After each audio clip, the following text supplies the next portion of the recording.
আসসালামু আলাইকুম এভরিওয়ান, কেমন আছেন সবাই? আয়েশাস ব্লগ অ্যান্ড কুকিং এ সবাইকে স্বাগতম। আজকে তৈরি করে দেখাবো টক ঝাল মিষ্টি আধা পাকা আম এর মিষ্টি আচার। এজন্য প্রথমে কড়াইতে সিরকা দিয়ে নিলাম বা ভিনেগার, যে যেটাই বলেন, আর 4-5টা শুকনো মরিচ কুচি কুচি করে দিলাম, আর একটা আদা, তেজপাতা, এটা দিয়ে একটু ফুটিয়ে নিব। এরপর আমি আম কেটে ওদিকে অনেক ঘন্টাখানিক ঝরিয়ে রেখেছি, পানিগুলো ঝরে গেছে। এটা ফুটে আসলে এর ভিতর চিনি, লবণ, হলুদ আর পরিমাণ মতো লবণ দিতে হবে।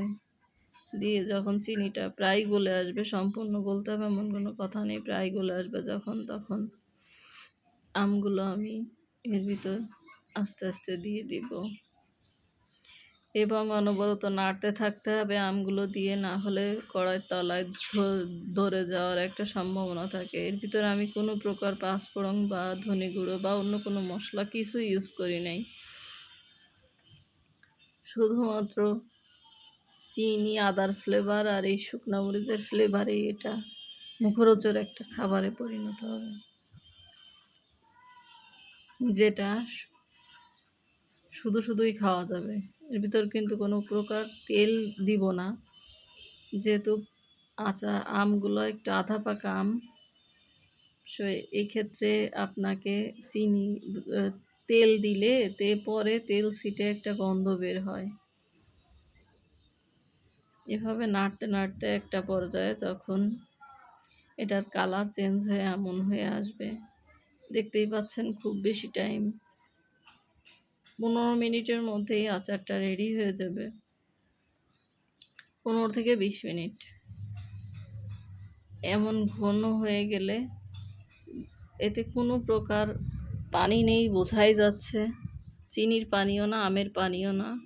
এমন অবস্থায় নামিয়ে ঠান্ডা করে আপনি যে জারটায় ভরে রাখতে চাচ্ছেন তা সেখানে সংরক্ষণ করে রাখতে পারেন। যেহেতু ভিনেগার দেওয়া, এটা অনেক দিন পর্যন্ত থাকবে। যদি পরিমাণে বেশি হয়, কিছু ফ্রিজে রেখে খেতে পারেন। এটা জেলির মতো স্বাদ হয়, রুটি দিয়ে খাওয়া যাবে এবং শুধুও খাওয়া যাবে। মিষ্টির পরিমাণটা বেশি, ঝাল অল্প। এমন আচার আপনারা বাসায় বানিয়ে ট্রাই করে আমাকে জানাতে পারবেন কেমন হলো। আপনারা বাসায় একবার হলেও ট্রাই করবেন, খুবই মজাদার।